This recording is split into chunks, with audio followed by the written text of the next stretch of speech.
राहुल गांधी से मिलने की मनु को मिली सजा। खेलों के नॉमिनेशन में मनु भाकर का नाम नहीं। नाम न होने से नाराज हुए मनु के पिता। राहुल गांधी ने भी की आलोचना। सोशल मीडिया पर ट्रेंड करने लगी भाकर। अब खेल विभाग ने गलती मानी और नाम डालने का दिया आश्वासन।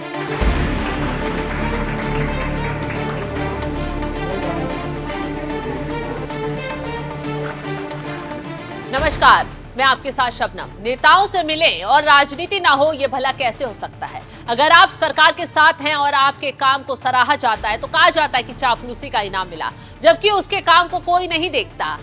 ठीक उसी तरह खिलाड़ी हो या फिल्मी हस्ती, किसी भी क्षेत्र का शख्स मिलता है नेताओं से तो उससे सरकार की नाक टेढ़ी हो जाती है।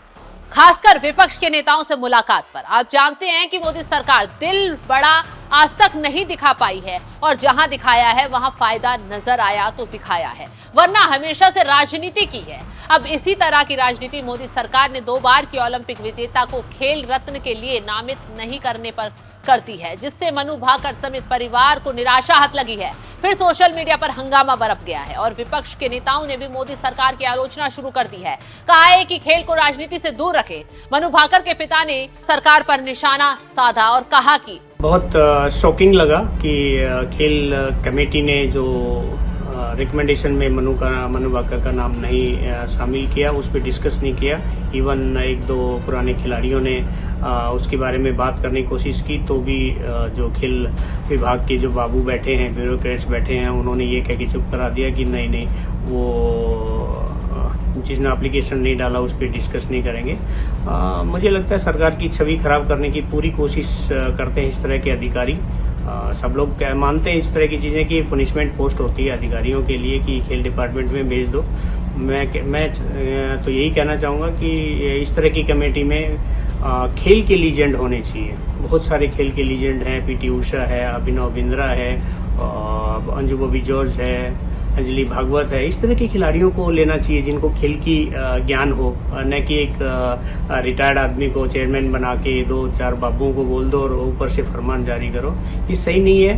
तो बाकी तो देशवासियों को पता है कि मनु ने 75 साल में इकलौता ऐसा कारनामा किया है कि जो बहुत ही सराहनीय और बहुत बड़ा था, जिसमें पूरा देश प्राउड फील कर रहा था। और इस तरह के अवार्ड से उसको इग्नोर करना, उसको अनदेखी करना, कहीं ना कहीं खेल को डिस्करेज करने की बात है। खेल को डिस्करेज, खिलाड़ियों को इनकरेज करना चाहिए, न कि इस तरह की कंट्रोवर्सी जो सरकार के बाबू कर रहे हैं वो नहीं करनी चाहिए। तो आप समझ सकते हैं कि कैसे राहुल गांधी से मिलने की सजा मनु को मिल गई है। लेकिन अब सोशल मीडिया पर तगड़ा कैंपेन चलने के बाद मोदी सरकार झुकती हुई नजर आ रही है और राहुल गांधी का दबाव भी काम आ गया है। जानकारी देते चलें कि जैसे ही नामित नामों की सूची सोशल मीडिया पर आई, हंगामा बरप गया और मनु भाकर को लेकर मोदी सरकार की आलोचना होने लगी। अंग्रेजी अखबार की माने तो बैकफुट पर फंसे खेल मंत्रालय ने अपने कदम पीछे खींच लिए हैं। अब राष्ट्रीय खेल दिवस पुरस्कार योजना के प्रावधानों में निहित ताकत के बल पर देश के सर्वोच्च खेल सम्मान के लिए मनु भाकर का नाम डालने का आश्वासन दिया गया है। जानकारों का कहना है कि अपनी फजीहत कराने के बाद मोदी सरकार की आंख खुल गई है और अब खेल मंत्रालय अपनी इज्जत बचाने के लिए मनु भाकर को खेल रत्न देने का फैसला कर रहा है। हम यहां पर ये बता दें कि मनु भाकर ने क्या क्या किया है। मनु भाकर ने 2 ओलंपिक मेडल जीता है। पेरिस गेम्स 2024 में जीता महिलाओं वर्ग में मेडल। व्यक्तिगत 10 मीटर एयर पिस्टल में बैक टू बैक मेडल जीता। शरबजोत सिंह के साथ मिश्रित टीम स्पर्धा में भी पदक जीता। हरियाणा के झज्जर की रहने वाली है मनु भाकर। तो अब आप समझ सकते हैं कि खिलाड़ी की हैसियत से क्या है मनु भाकर और क्यों देना चाहिए उन्हें खेल रत्न। लेकिन मोदी सरकार राजनीति ना करे, ये कैसे हो सकता है? बता दें कि आखिर क्यों पहले नाम सूची से उनका नाम हटाया गया और फिर हंगामे के बाद उन्हें उनका नाम आगे बढ़ाने का आश्वासन दिया गया। जब पेरिस ओलंपिक में मनु भाकर ने खिताब जीता तो जब वो वापस वहां से लौटी तो सबसे पहले उन्होंने राहुल गांधी से मुलाकात की। राहुल गांधी और उनके परिवार ने उनका जबरदस्त स्वागत भी किया। जब विपक्ष के नेता से मुलाकात हो रही थी तो मनु भाकर के कोच जसपाल राणा और फैमिली मेंबर भी मौजूद रहे। उसी को याद करके कहा जा रहा है कि मोदी सरकार प्रताड़ित कर रही है और एक होनहार खिलाड़ी को अवार्ड देने से बच रही है। लेकिन काफी वजीहत के बाद आखिरकार देर से आए दुरुस्त आए वाली कहावत सच साबित होती नजर आ रही है। खेल मंत्रालय अपनी गलती मान खुद नामित करने का उनका नाम फैसला ले चुका है। अब हम बताते हैं कि खेल रत्न पाने की योग्यता क्या होती है।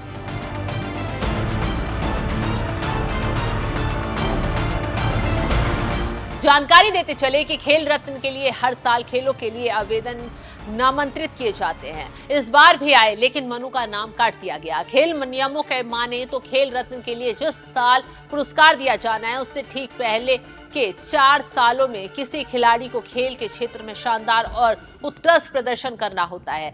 इसके साथ ही साथ अंतर्राष्ट्रीय स्तर पर खेल और खेलों में उत्कृष्ट के लिए पुरस्कार के लिए विचार किया जाएगा। मतलब यह है कि ओलंपिक, पैरालंपिक, एशियाई राष्ट्रमंडल खेल चैंपियनशिप, विश्व कप, विश्व चैंपियनशिप और समकक्ष मान्यता प्राप्त अंतर्राष्ट्रीय टूर्नामेंट में आपको शानदार प्रदर्शन करना होता है। इस नोट के अनुसार जनवरी 2020 में ओलंपिक, पैरालंपिक खेल 2024 के समापन तक की अवधि के लिए खेल उपलब्धियों पर विचार किया जाएगा। और इस नियम में मनु भाकर फिट बैठती हैं, लेकिन राहुल गांधी से मुलाकात उन पर भारी पड़ती नजर आ रही है। लेकिन आखिरकार विरोध रंग लाया और मोदी सरकार झुक गई और मनु भाकर को खेल रत्न मिलना अब लगभग तय माना जा रहा है। फिलहाल आपको क्या लगता है इस खबर पर? आपकी राय क्या कमेंट कर जरूर बताएं। नमस्ते सर, मेरा नाम मनु भाकर है। मैं शूटिंग में ही अभी दूसरा ओलंपिक मेरी इंडिया को रिप्रेजेंट करूँगी। 2018 में जो फर्स्ट एडिशन था खेलो इंडिया स्कूल गेम्स का, उसमें मैंने नेशनल रिकॉर्ड के साथ गोल्ड मेडल जीता था और वहीं से उसके बाद मैं टॉप्स के कोर ग्रुप में आ गई थी। और तब से बस यही था कि इंडिया की जर्सी चाहिए और इंडिया के लिए खेलना है। और खेलो इंडिया एक ऐसा प्लेटफॉर्म था जो बहुत सारे लोगों को उसने एक मार्गदर्शन दिया है और आई थिंक वहाँ से काफ़ी सारे एथलीट्स ऐसे हैं जो आज मैं अपनी टीम में देखती हूँ, मेरे साथ भी खेलते हैं और मेरे से जूनियर भी हैं जो खेलो इंडिया से आए हैं। और उसकी एक बड़ी स्टेप होती है टॉप्स, जो मुझे 2018 से ही उसका सपोर्ट मिला है और मैं बहुत ही शुक्रगुजार हूँ कि इनकी सपोर्ट की वजह से जो एक खिलाड़ी की छोटी छोटी समस्याएं होती हैं वो उनका हल निकाल देते हैं। तो आई थिंक बहुत मेजर रोल प्ले किया है मेरे लिए तो खेलो इंडिया ने और टॉप्स ने। सो जी सर, जो आज मैं यहाँ हूँ मैं उसके काफ़ी हद तक उसका सहारा रहा है। जी शुक्रिया सर। चलिए, बहुत शुभकामनाएं आपको।